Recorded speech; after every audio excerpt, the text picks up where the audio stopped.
nous n'avons subi aucune perturbation au niveau de notre production de missiles locales. Ah bon? Ah oui. Le ministre de la Défense iranien, le puissant Aziz Nazir Zadeh. Ah oui. Donc, la production de missiles locaux en Iran continue. Évidemment. Ça n'a pas été affecté. Après donc les opérations aériennes de grande ampleur de l'Israël et de la Maison Noire. Donc ça continue. Évidemment, ça continue. Devant la presse, aujourd'hui mercredi 30 octobre 2024, Monsieur le ministre de la Défense iranienne dément les différentes sorties des différents responsables de la défense israélienne qui ont fait état de paralysie au niveau des sites militaires de l'Iran.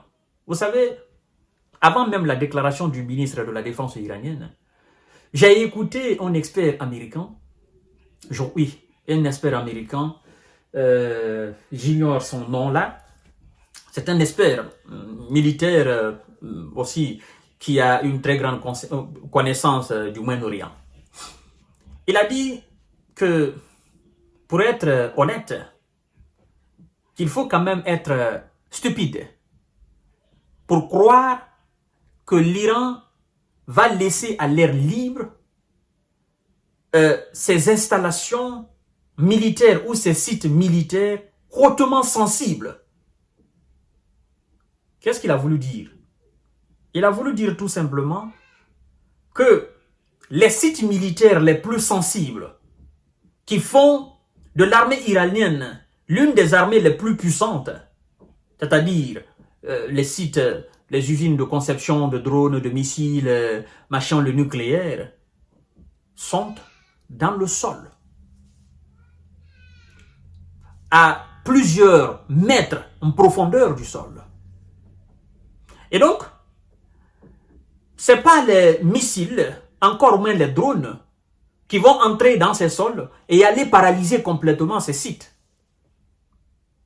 Et lorsque vous réfléchissez, vous qui êtes doué d'intelligence, vous qui avez une capacité de réflexion très très profonde, vous êtes l'Iran. Vous avez l'adversaire de la taille des États-Unis. Parce que l'Israël, ce n'est pas Israël, c'est les États-Unis. Et vous êtes dans un processus de développement d'armes nucléaires.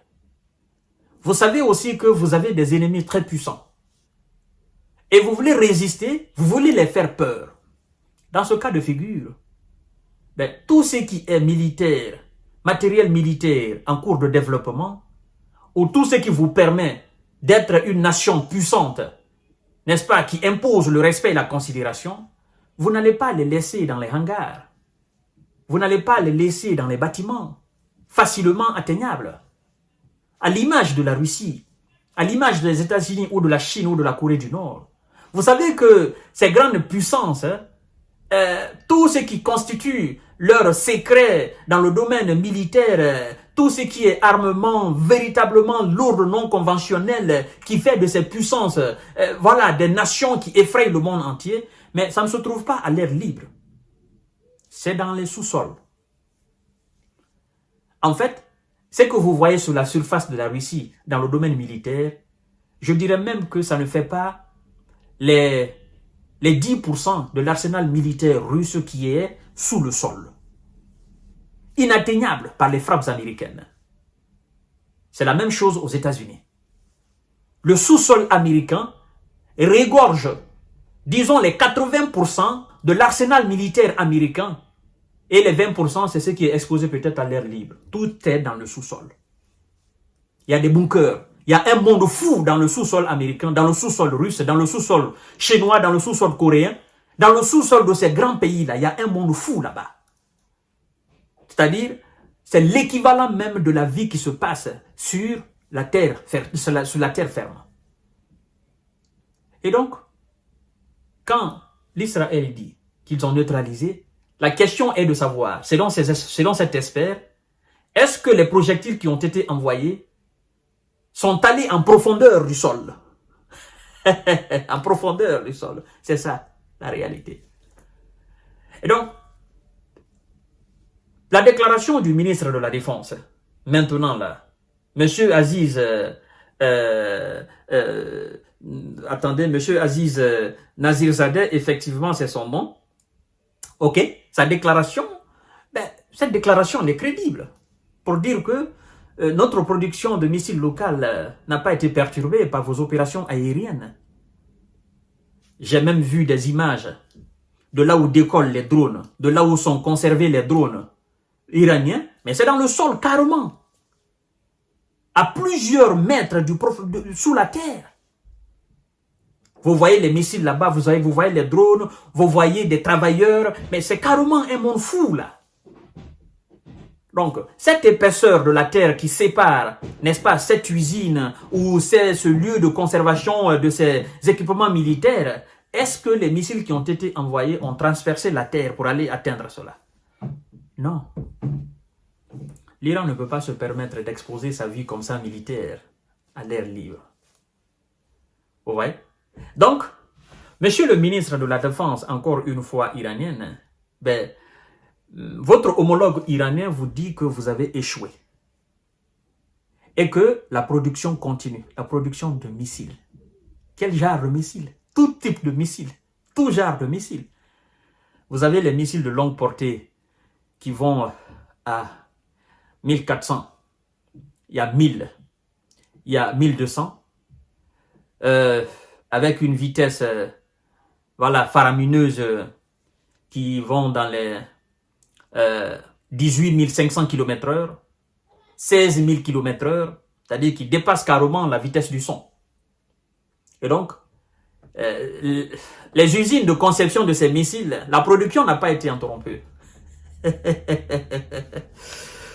Cette histoire va nous rendre folles, d'accord, en tant que personne. Ça va nous rendre folles, ça c'est clair et net. Et mesdames et messieurs, moi je pense que pour éviter toute escalade, nous devons vraiment prôner la paix. Parce que de frappe en frappe, de vengeance en vengeance, nous nous plongeons davantage dans les ténèbres de l'enfer. Et ça, c'est pas bon pour l'intelligence humaine. Parce que nous disons que nous sommes les êtres supérieurs, les êtres intelligents parmi tous les animaux créés. D'accord? Parce que nous avons la capacité de différencier le mal du bien. Mais force est de constater que nous faisons plus de mal que de bien. Parce que c'est notre incompréhension qui fait que, voilà, nous faisons toutes ces situations-là. Vous imaginez, à cause de la terre. D'autres disent que non, c'est pour nous. Non, c'est pour nous. Et puis on se croit plus fort ici. Machin. On se fait la guerre à cause de la terre. C'est comme si cette terre nous appartenait. Quand je m'assois, que je réfléchis, je me dis, mais c'est quand même fou. C'est fou. Ça ne nous appartient pas. Ce n'est pas un acquis.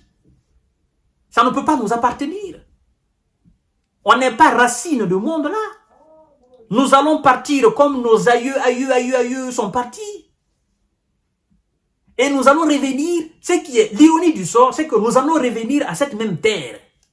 Nous qui sommes en train de nous battre aujourd'hui pour une portion de terre, dans 50 ans, dans 100 ans, on va nous mettre dans cette même terre. Et la terre va nous dire, bon écoutez, vous vous êtes battu inutilement, vous vous êtes fait du mal tout seul. Et vous voilà maintenant. Vous me revenez. Alors, entre vous et moi, qui appartient à qui?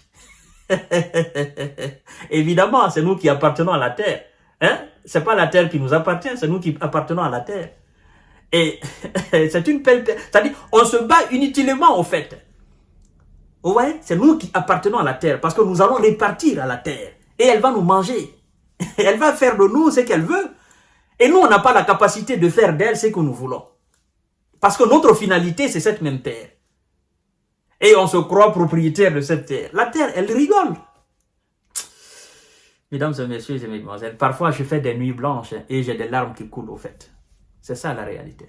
Je vous reviens tout à l'heure pour notre série d'informations et de décortiquage. Partagez la vidéo dans tous les groupes possibles et continuez à vous abonner à ma chaîne YouTube Kanté J Visionnaire le vrai. Merci beaucoup.